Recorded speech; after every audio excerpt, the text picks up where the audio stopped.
Welcome back to the deep dive. Tonight, we're getting into some seriously strange territory. We are. We're talking about those moments when reality itself just seems to stutter, glitches, alternate timelines, lies lived in the blink of an eye. Exactly. The kind of stories that make you stare at your own hands and wonder if they've always looked like that. This is where things get weird, philosophical, and honestly, a little unsettling. Our research dug up some absolutely mind-bending accounts. We're talking about the fabric of existence seeming to fray at the edges. And our mission, as always, is to give you the fastest path to understanding this stuff. We've waded through the anecdotes, the theories, the sheer weirdness of it all. We want to give you the most compelling, fact-checked details we could find on these reality breaks. Oh, yeah. We've got stories that'll stick with you.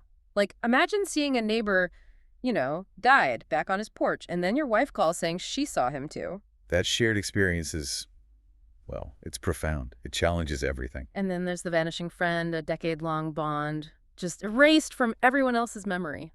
Poof. Or the simple, mundane terror of looking at your piano and realizing the keys are fundamentally switched from how you swear they always were. But the one that really gets me, the one we'll definitely unpack later, is the guy who lived 10 years, marriage, kids, career, all while unconscious for maybe 10 seconds after a head injury. Ah, the lamp incident. Yes, waking up from that, the grief for a life that never was, it's devastating. So, are these quantum leaps, brain chemistry gone wild? That's what we're trying to figure out. Stick around, especially for that lamp story. It's a lot. Okay, Okay. so let's start small. Well, seemingly small. These little details, the things that just shouldn't change, Mhm. sometimes I think they're almost creakier. They are, in a way, Right. because it's personal. It's not some big cosmic event. It's your reality disagreeing with you on something basic. Yeah. Makes you doubt your own mind. Totally. Like this case we found about the switched piano keys. This person, they admit, okay, they weren't Mozart, never claimed to be. Right, just tinkered around. Played by sight, maybe? Yeah, exactly. But they had this absolute rock solid certainty about one thing. On a piano, the high notes were on the left, low notes on the right. Like high to low, left to right. That was their mental map. Which is backwards. Yeah. Completely the opposite of how standard pianos and keyboards are set up. Low is always left, high is right. No. And they knew that logically, somewhere, but their lived experience, their memory of interacting with pianos was the reverse, and they were sure. That conviction is key here. It wasn't a vague feeling. It was a fundamental truth for them. So fast forward, they're at a family thing watching their sister play the piano. And at first it's just this background weirdness, like something's off. That feeling of cognitive dissonance starting. Yeah. Then they really look and they see it. The low notes are on the left, high on the right, the standard way. And their brain just breaks for a second. They must have felt completely disoriented. Oh, absolutely. Yeah. They actually asked their dad, completely serious, hey, when did you guys flip the keyboard around? Oh, wow. And the family's reaction. Pretty much what you'd expect. Confusion, maybe a little pity. Like, what are you talking about? It's always been this way. Low to high, left to right, always. So now they're faced with this concrete proof.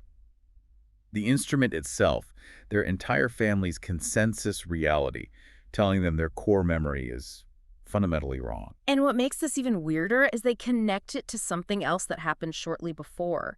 They were cleaning a window and saw this reflection in a new mirror. Okay. And the reflection of the front door, the floor, the walls, it lined up perfectly with the actual room. It created this optical illusion where they couldn't tell reflection from reality for a moment. Pure disorientation. Ah, okay. So a moment of profound spatial confusion right before the piano thing. That feels significant. It does, right? Like maybe their brain's spatial mapping just glitched out completely for a second. It could be. Maybe that brief inability to distinguish real from reflected space temporarily scrambled their internal map, and the piano key orientation was the one piece of data that got stuck in the wrong configuration when things snapped back. So let's jump to a parallel universe where pianos are backwards. A more really deep, specific memory error triggered by that spatial confusion. But the feeling for the person experiencing it is that the universe itself changed. That certainty, even when it contradicts objective reality, is the core of these glitches. It's that ontological shock we mentioned, the ground beneath your feet suddenly feeling not so solid. Exactly. Yeah. Which brings us nicely to when it's not an object that glitches, but a person, or the memory of a person. The vanishing high school friend, Carrie Keith. Right, this one is wild. The narrator has these incredibly vivid, detailed memories of this girl, Carrie Keith. Short, blonde, skinny, Super specific details. Not just a face in the crowd. No, not at all. Carrie was apparently really kind to the narrator when they were being bullied, lived down the street, was in their classes. But it's the specific incidents they remember that make it feel so real. Like a... Two big ones. First, this dramatic fight with another girl over a boy. Apparently Carrie totally won, like a memorable event. Okay, high school drama. Very memorable. And second, even more specific, in home ec class, Carrie accidentally sewed her thumb under the sewing machine needle, screamed a massive F-bomb that echoed through the whole class. Ouch. Yeah, you don't forget something like that. That's a core memory right there. Trauma, drama, the works. Exactly. So years pass, the narrator decides to look Carrie up. Facebook, Instagram, the usual spots. Nothing. Zero trace. Maybe she changed her name. Or just isn't online. That's what they thought at first. But then they started asking old friends, people who were in that same home ec class, and nobody remembers her. Nobody. Wait, nobody. Not even vaguely. Nope. Total blank stares, as if Carrie Keith never existed. That's significantly weirder than just not finding someone online. That's like a whole person being edited out of multiple people's pasts. Right. It's not the Mandela effect where lots of people misremember the same thing. This is one person's vivid, specific memories being contradicted by everyone else's complete lack of memory. It points towards something more localized. Yeah. Either a shared, specific amnesia about one person, which seems unlikely. Or the narrator somehow shifted into a timeline where Carrie Keith just wasn't there. And the narrator actually connects this possibility to another weird memory gap they have. They realize they have zero memory of the entire summer of 1990. Just a blank. Whoa. Yeah. And they wonder, was that when it happened? Was that summer the point where their reality diverged and the memory wipe was the brain's way of handling the transition? Like a buffer overflow error for the consciousness, the brain just drops the beta packet. Possibly. Or it's a protective mechanism. If reality fundamentally breaks, creating a void might be less damaging than trying to reconcile two impossible histories. Yeah. It's self-preservation at a cognitive level. Okay, that's heavy. Let's switch gears slightly. We see this kind of specific detail change in like pop culture too, right? The anime name swap. Yes, the Demon Slayer example. This user was absolutely convinced their favorite character, the Flame Hashira, was named Sengoku. Heard it spoken, saw it written in discussions, everything. It was locked in, part of their fandom experience. Definitely. Yeah. But then, suddenly, the reality shifted. Everyone, all the official sources, everything online now says the name is Rengoku. Just one letter different, R instead of S. Close, but for a fan, that's a massive change. Like if suddenly Darth Vader was Dave Vader, it's just wrong. Exactly. But here's the kicker, the bit that makes it more than just misremembering. They checked their own browser search history. Yeah. And their past searches confirmed they had been searching for Sengoku, related to fan theories, merchandise, whatever. The digital footprint was there. Okay, so they weren't just imagining it. Right. But now, when you search Sengoku, that name is primarily associated with a character from a completely different anime, One Piece. An anime the user barely even watched. What? So the name, the data point wasn't just corrected or deleted. It was like reassigned, moved to a different file in the universe's database. That's what it feels like. It's like the system did a find and replace, but the original data got shunted somewhere else, irrelevant to the user's context. It's bizarrely specific. It really is. And then there's the curtain cherry test. This person woke up realizing they just had a sleep apnea episode, stopped breathing for a bit. Terrifying. Yeah, that alone can make you feel disoriented, like you've brushed up against something serious. Totally. And their first thought was, did I die? Did I shift? So they look at their bedroom curtains, familiar pattern, leaves, and these little red cherries mixed in. Okay, a visual anchor. They blink, look again, and the red cherries are gone. Just the leaf pattern remains. Whoa. Instant visual confirmation of a change. And their immediate conclusion wasn't, oh, maybe I was dreaming, or maybe the light's funny. It was, yep, I shifted. Consciousness moved to a parallel world without cherry curtains. That immediate leap tells you how profound the feeling of discontinuity is. It overrides rational explanations. The change is so specific, so undeniable to them, that a reality shift feels like the most logical answer. It's that primal fear. Your continuity isn't guaranteed. The details can change. So, okay, we've seen how individual perception can get, well, seriously bent out of shape. Your brain can convince you pianos are backwards. Yeah. Or that your curtains changed patterns. But now we get to the really interesting part. Yeah, this is where it gets harder to dismiss as just personal psychology or memory tricks. What happens when someone else sees the exact same glitch? Precisely. When the violation of reality is experienced independently by two or more people, that's when you have to start asking much bigger questions. Like the case of the deceased neighbor, this one is just, wow. It really is. So, the setup. Narrator and his wife work together, live in the same neighborhood. He's walking to work one morning, same routine. And he sees this old Italian guy who lives in the building, sitting outside on his stoop, smoking a cigarette, a familiar sight. Except, not familiar. Because the narrator knows, with absolute certainty, this man died a couple of months prior. Like knew, not just heard it, but saw the evidence. Funeral announcements, social media posts from the family mourning him, the whole neighborhood knew. It was a known, confirmed event. Yeah, a public death. Hard to mistake. So he sees this guy, and his first reaction is rationalization. Right. Okay. Must be a look-alike. Maybe his brother's visiting.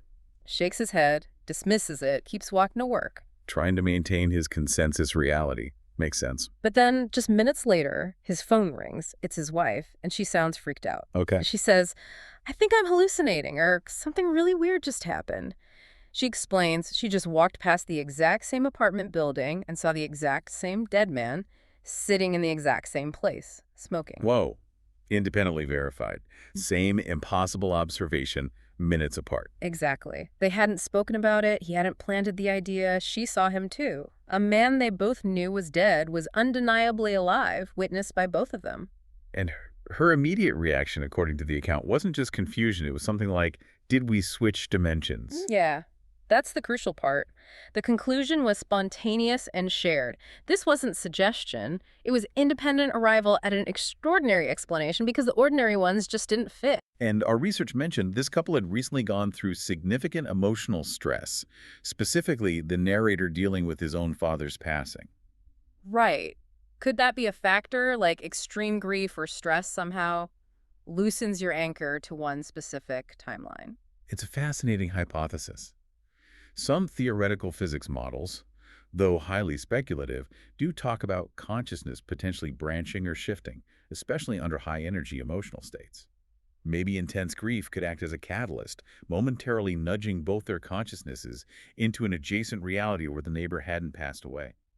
But then the big question, the one that kind of pulls you back from the pure quantum leap idea, why didn't the neighbor's own family react? Exactly. If the whole reality shifted, wouldn't his wife, who presumably attended his funeral in the previous timeline, be utterly shocked to see him alive?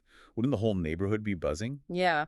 The fact that only the narrator and his wife seemed to perceive the change suggests it wasn't a universal shift. It points more towards something like a localized consciousness overlay. Perhaps their consciousness is shifted, or maybe just the neighbor's consciousness from another timeline was briefly superimposed onto this one.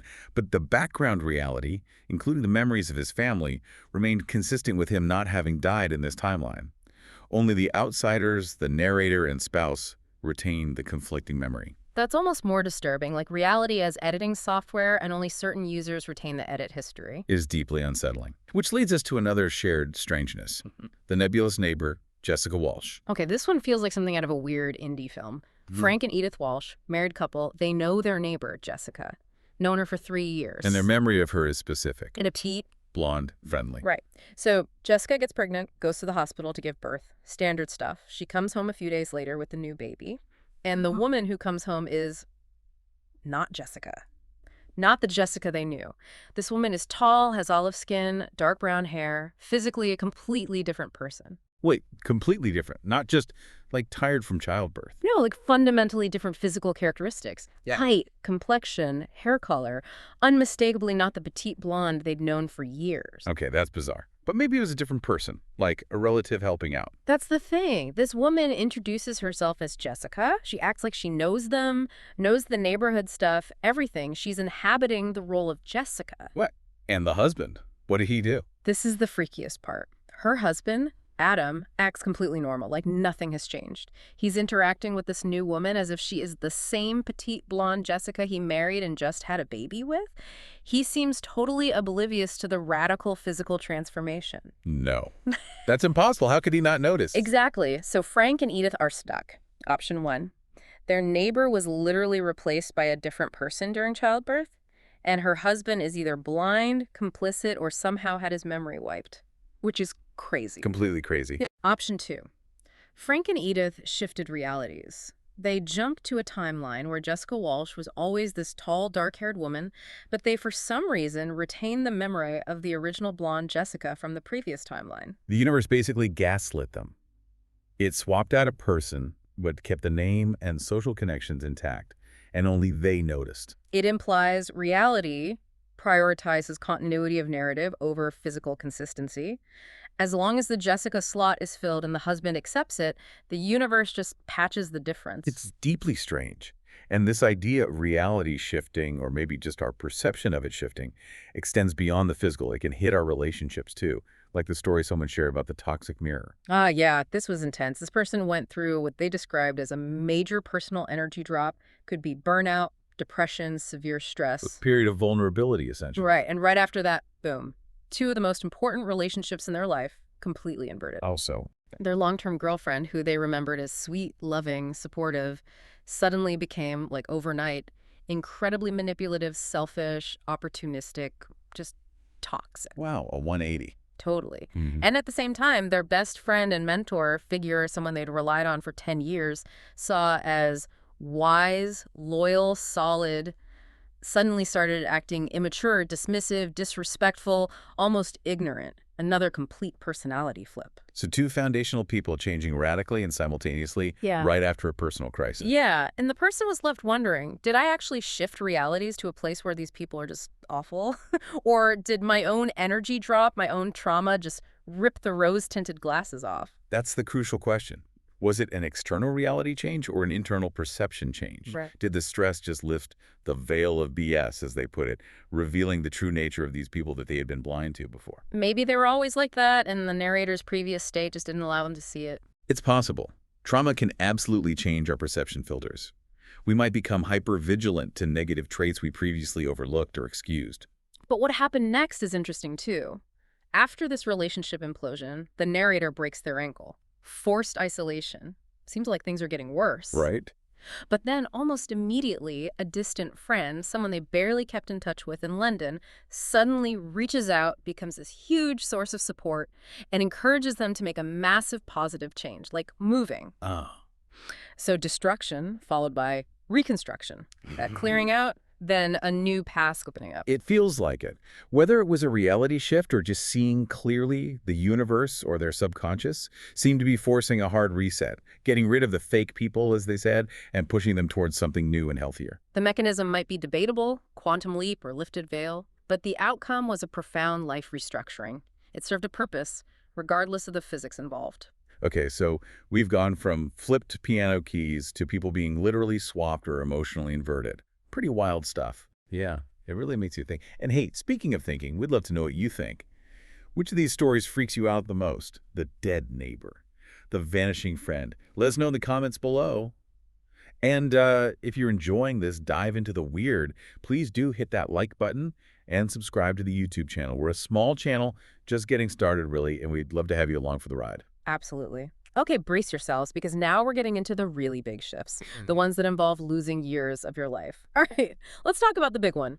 The proof, if you need it, that your brain isn't just an observer of reality, it's a full-blown creator. We're talking coma experiences. This is where things move from anecdotal glitches to, in some cases, medically documented phenomena that directly challenge our understanding of time and consciousness. If the last segment was about reality getting edited, this is about your brain writing an entire novel, a whole life, in the margins. And what's really striking is the consistency across different stories.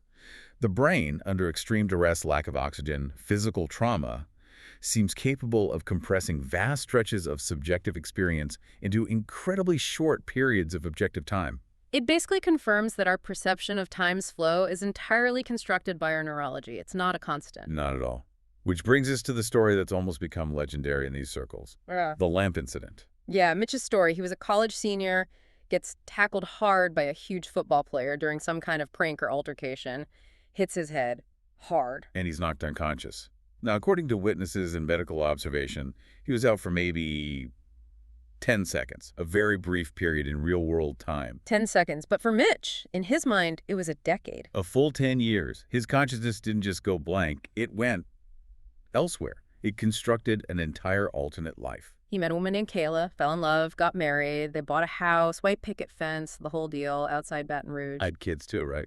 Yeah, a daughter first, then a son who, in this constructed timeline, reached the age of 5. He had a career, family routines, game nights, arguments, the whole texture of a lived life. He experienced the duration, the weight of 10 years of memories, relationships, responsibilities. Absolutely. It felt completely real to him until the glitch, the thing that signaled the simulation was starting to break down. The lamp. The lamp. He's just hanging out, watching TV, maybe football, and he notices this lamp in the corner of the room.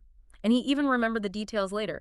Square red base, gold trim, plain white shade, just a normal lamp. But suddenly it looked wrong. Blurry, out of focus when everything else was sharp. He tries to ignore it, touches, it feels solid, but visually it's off. And then, impossibly, it flips upside down. Light source pointing down, defying gravity. While everything else stays normal, Kayla, the kids, the room. Everything else perfectly normal, just this one object behaving impossibly, and he becomes obsessed with it. Understandably, it's the crack in the facade of his reality. He apparently stared at this lamp for what felt like days within that accelerated time frame. Shutting out his wife, his kids, pretending he was sick, just fixated on this impossible lamp, trying to understand why. That drive to make sense of the anomaly, even within the hallucination, is fascinating. And then the lamp starts to grow, gets bigger and bigger, filling his vision, turning everything red, the color of its base, and that's the end of the simulation. The crash. Total crash. Blinding pain, screaming, darkness. And then he opens his eyes, he's on the college sidewalk, people leaning over him, a cop yelling that he hit his head and was unresponsive for a few seconds. 10 years of life. Kayla, the kids, the house, the career. Gone. In an instant. Never existed outside his own mind. The emotional devastation. It's hard to even imagine. He didn't just wake up from a weird dream. He woke up from a life he had fully lived and invested in emotionally. And the grief was real. He apparently spent the next 3 years deeply depressed, mourning his non-existent wife and children, still occasionally catching glimpses of his son, perpetually 5 years old, in his peripheral vision. That's the phantom life syndrome you mentioned earlier. His brain wired those connections, those emotional attachments, so deeply that severing them caused real, lasting psychological pain. It's an extreme example of how powerful our subjective reality is. For Mitch, that decade was as real as anything he experienced before or after. Society couldn't validate his loss, but his brain chemistry absolutely did. And this isn't a one-off, is it? This time compression thing shows up in other accounts. Absolutely. There's the story of E.M.T. Carter, a video editor in Colorado. He had a sudden dissociative episode, no head trauma, just a shift. Lasted about 5 minutes in real time. 5 minutes. And in his head. He lived for 2 weeks. As an accountant, married to a completely different woman, living in a suburban life where his actual real-life girlfriend, Erin, didn't exist at all. 2 weeks and 5 minutes. The compression ratio is different, but the mechanism seems similar. Exactly. Whether triggered by physical injury like Mitch, or something more psychological or neurological like the EMT, the brain demonstrates this capacity to run simulations at incredible subjective speed. And these simulations aren't created in a vacuum, right? They often pull in real-world stuff happening around the person. That's another key point. The brain is an incredible weaver. It takes external stimuli and incorporates them into the narrative seamlessly, like the husband in a 19-day coma. Oh yeah, the Narcos guy. Right. He'd been binge-watching the show before whatever landed him in the coma. So during the coma, he hallucinates being a hostage of a cartel in Mexico. And the tubes and wires keeping him alive? They became part of the story. He perceived them as hooks or restraints attached to his neck by his captors. The brain took the real physical sensations and gave them a meaning consistent with the internal narrative. That's efficiency, I guess. And the woman whose family talked about a road trip. Yes, she was in coma for about a month. While she was under, her family was by her bedside, discussing a potential road trip to Arizona. When she woke up, She thought she'd been on vacation. not just a vacation. She had vivid, detailed memories of a 10-year-long trip through Arizona, incorporating places and details from the overheard conversation. It felt completely real to her for years afterwards. 10 years of vacation memories generated from a bedside chat? Wow. And then there's Caroline Leavitt's experience after a difficult childbirth led to a coma. Doctors used memory blockers, trying to mitigate trauma. But it didn't quite work. Not entirely. She woke up convinced of this incredibly detailed, evolving imaginary town. She knew the streets, the people, her apartment there. She felt like she was being yanked between that world and this one. How did they explain that one? Well, her therapist saw it primarily through a psychological lens. Trauma response combined with her being a novelist, her brain defaulting to creating a fictional world as a coping mechanism. Makes sense. But didn't someone else have a different take? Yes, apparently a quantum physicist friend suggested something more out there. That perhaps these weren't just hallucinations, but glimpses into genuine parallel realities coexisting alongside ours. So the brain as a receiver, not just a generator. That's the question these experiences raise. Is it all internal simulation, however complex? Or is consciousness sometimes tapping into something external, something other? Either way, the fact that the brain can generate realities that feel utterly complete and real, lasting for subjective years, it fundamentally shakes your confidence in the objective nature of this reality, the one we assume we're all sharing. It really does. It shows that our consensus reality might just be the most stable, widely agreed upon simulation our collective consciousness is running. Okay, so we've established the brain's incredible, almost terrifying ability to construct realities, from tiny glitches to entire phantom decades. But what about experiences that seem to go beyond even that? Experiences that feel less like a brain glitch and more like something else entirely. Yeah, we're moving into territory that psychology and neuroscience struggle to fully explain. The near-death experiences, the encounters that feel profoundly spiritual and maybe offer a different kind of perspective. Let's look at Travis Shreve's story. He was an accountant, ended up in medically induced coma due to severe COVID. And his initial experience in the coma subjectively was horrific. Absolutely brutal. Objective time was about a week and a half, but for him, it felt like 3 agonizing months. Constant struggle for breath, paranoia about the nurses, feeling like he was failing, intense fear of hell, overwhelming guilt about leaving his kids. He reached a point of total exhaustion and despair, feeling like he was breathing his last breath. Just utter terror and failure. Yes, but in that absolute lowest moment, everything changed. Instantly, he wasn't in the hospital bed anymore. Where was he? He described being transported to this incredibly beautiful space. It was white, but like pearl, immaculately clean and perfectly constructed. And the light, it didn't come from a source. It seemed to emanate from the very surfaces themselves. Oh, wow. And the feeling. Complete peace. Zero sense of time pressure, just this overwhelming, unconditional paternal love flooding everything. He sensed 2 other presences there with him. Did they speak? Communication was different. He described it as instantaneous downloads of information. No words needed. One presence, a beautiful woman, approached him. Her main focus, her intense loving concern, was all about his children and his family back on Earth. She was focused on his life here. Intensely so, which led to this incredibly poignant moment.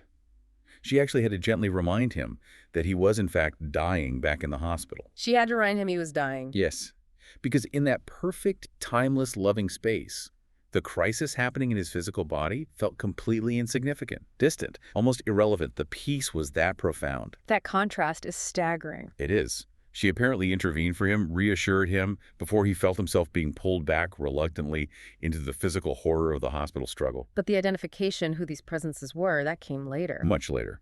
Weeks after he was discharged, still recovering, the realization hit him suddenly. He was on the bathroom floor feeling weak, and the image clicked. The beautiful, loving woman he felt such reverence towards was his daughter, Whitney. She had died tragically at only 16 months old from a rare genetic disorder. Oh my God. But here, in that space, she wasn't a baby. She appeared as a vibrant, powerful adult woman, and he realized the second presence he'd sensed was his son, Vincent, who had also died young, at 8 years old. Seeing his deceased children as adults, whole and well. It was profoundly healing.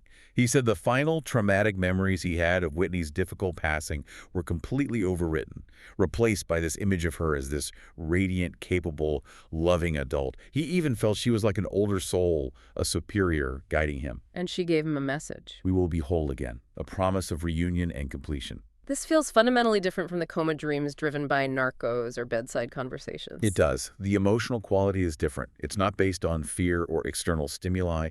It's characterized by profound love, peace, and meaningful, identity-conferring encounters that provide deep spiritual comfort and reframe earthly trauma. So what's the takeaway from an experience like that, especially connecting back to, us, the listeners, still dealing with everyday reality? I think the key perspective Travis gained is crucial. He realized that from the viewpoint of that perfect, timeless space, the struggles of this life, the failures, the tragedies, even the desperate fight in the hospital felt insignificant. Insignificant. That That can, sounds almost dismissive of life's challenges. not dismissive, I think, but put into perspective. It doesn't mean our actions here don't matter.